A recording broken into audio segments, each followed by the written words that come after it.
everyone, I'm Kevin Nelson. Here's a look at what's going on this week in the news. We begin with news from the Vatican. It was a very busy 80th birthday for Pope Francis of the Vatican. The Pope conducted his regular schedule, but also had time to receive birthday greetings. Rome Reports has more from the Vatican. The Pope started his birthday by having breakfast with 8 homeless people at Casa Santa Marta. They gave him 3 bouquets of flowers. After that, Pope Francis celebrated Mass at the Pauline Chapel in the Apostolic Palace with all the cardinals who reside in Rome. Da alcuni giorni mi viene in mente una parola che sembra brutta, no? Vecchiaia. Spaventa almeno, spaventa, ma anche quando uno la pensa come una tappa della vita che è per dare gioia, saggezza, speranza, uno ricomincia a vivere, no?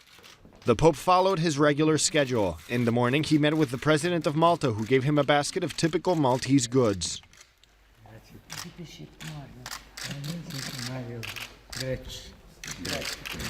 Afterwards, he met with the Nomadelphia community, a city where families take in orphan children as their own.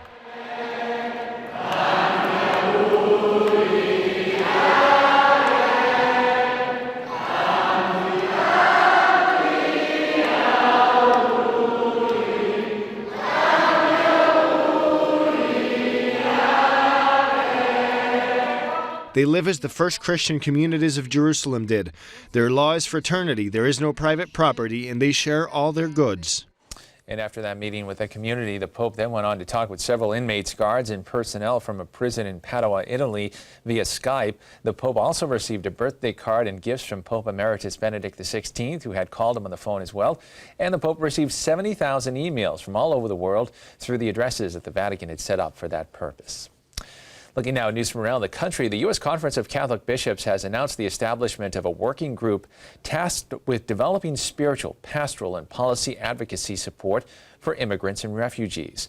President of the USCCB, Cardinal Daniel DiNardo, named the members of the group who will closely follow developments related to immigrants and refugees in the United States. Archbishop Jose Gomez of Los Angeles, USCCB Vice President, will chair the group, and members include the chairman of the USCCB committees and subcommittees involved in immigration concerns. The working group will inform the efforts of individual bishops in their pastoral responses to immigrants and refugees and recommend appropriate additional efforts as needed, such as the recent day of prayer on the Feast of Our Lady of Guadalupe on December 12th.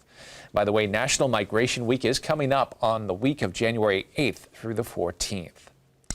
More news now from the Vatican with a recent shaky start to the peace deal worked out between the Colombian government forces and the Revolutionary Armed Forces of Colombia, also known as FARC.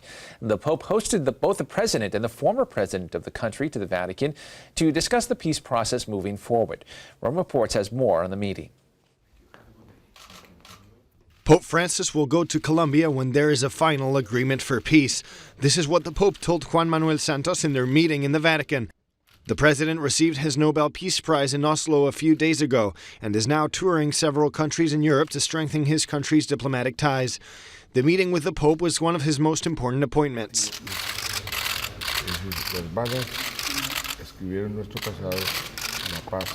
Juan Manuel Santos gave the Pope a symbolic gift, a bullet repurposed as a pen. Bullets were an instrument of conflict in the past. Now, one will seal peace in Colombia. At the end of their meeting, Santos gave the Pope a formal invitation to come to Colombia, to which the Pope answered like this.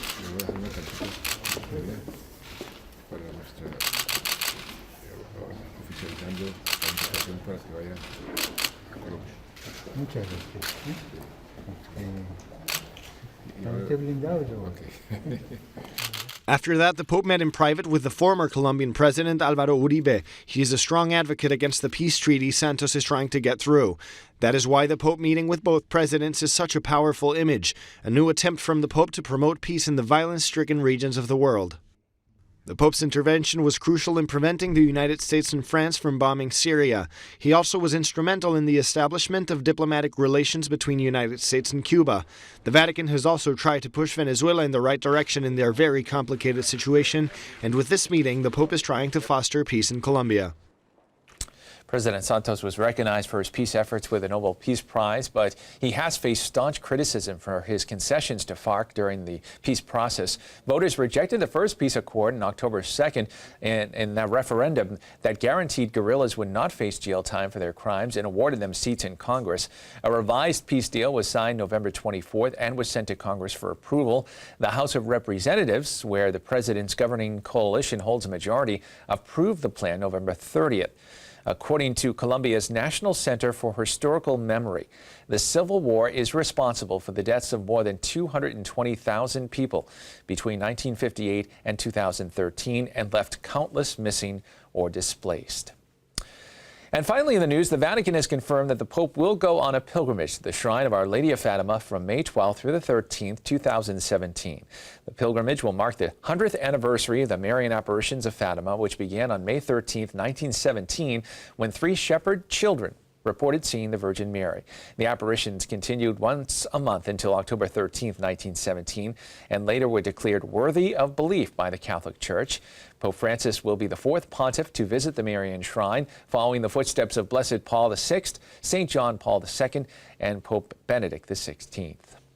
And that is all the information we have for you this time. I'm Kevin Nelson. Don't forget, you can keep up to date on Catholic news throughout the week with Catholic Newsbreak right here on the Catholic TV Network.